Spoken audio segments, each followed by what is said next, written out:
कर्मों को सोच समझ करके करना चाहिए। ये धन, ये वैभव, ये सब एक समान नहीं रहता।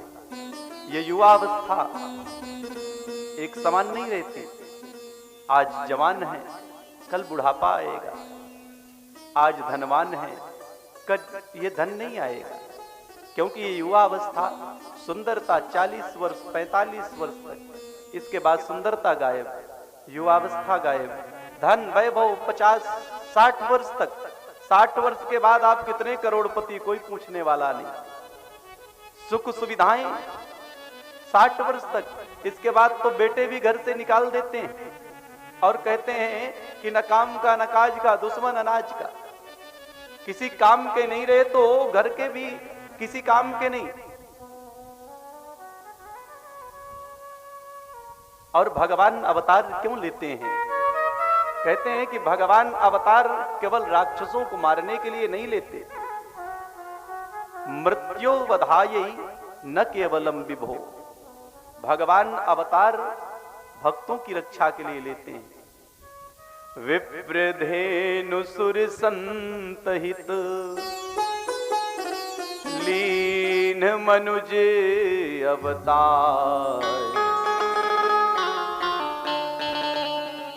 धर्म संस्थापनार्थाय संभवामि युगे युगे।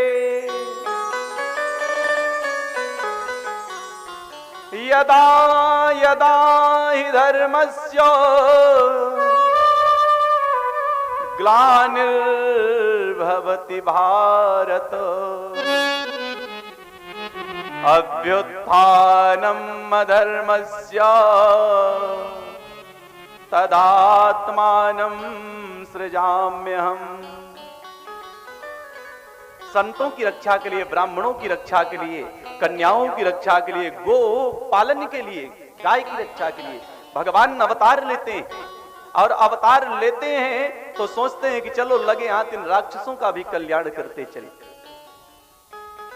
उसी प्रकार जैसे कोई व्यक्ति विदेश में रहता है और यहां उसका मित्र रहता है भारत में, और मित्र के यहां कोई फंक्शन होता है, कोई आयोजन होता है, तो फोन करता है, मित्र आना है। वहां से विदेश से फोन आता है, भैया अभी नहीं आ सकता, आऊंगा लेकिन अगली बार आऊंगा। दोबारा फिर मित्र फोन करता है 6 महीने बाद, मित्र बेटे का जन्मोत्सव है, आना है। फिर वहां से फोन आता है, मित्र अब की बार नहीं आ सका, अगली बार आऊंगा।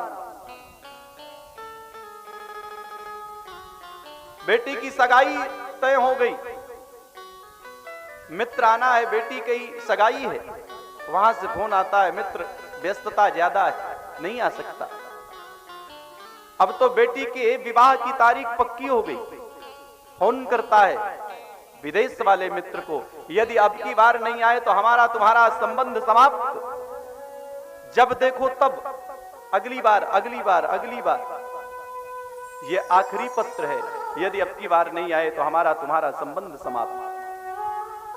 तो फिर वहां से वो मित्र सोचता है कि यदि अब की बार नहीं गया तो संबंध विच्छेद हो जाएगा, तो तुरंत वहां से टिकट करवाता है और उसकी बेटी की शादी में सम्मिलित होने के लिए आता है, 1 महीने की छुट्टी लेकर के, और 10 दिन मित्र के यहाँ रहता है। मित्र के यहाँ से जब वापस चलता है तो सोचता है कि चलो घर का ताला खोल करके देखें, घर की स्थिति क्या है। घर में आया, घर का ताला खोला तो देखा कि जगह जगह पर चूहों ने गड्ढा कर दिया, हर जगह मकड़ी का जाला लगा हुआ है, पेंटिंग उधड़ गई, जगह जगह से चू रहा है बारिश में पानी। तो मित्र आता है किस लिए? मित्र की बेटी के विवाह में सम्मिलित होने के लिए। अब घर की स्थिति जब देखी ठीक नहीं है और 20 दिन की छुट्टी बची तो घर का मरम्मत भी करते चलता है, घर की पुताई लिपाई सब कुछ व्यवस्थित कर दिया। तो आया किस लिए था? मित्र की बेटी में सम्मिलित होने के लिए, घर बनवाने के लिए थोड़ी आया था। उसी प्रकार भगवान अवतार लेते हैं ब्राह्मणों की रक्षा के लिए, संतों की रक्षा के लिए, गायों की रक्षा के लिए, धर्म की स्थापना के लिए। और जब आते हैं ये सब पूर्ण हो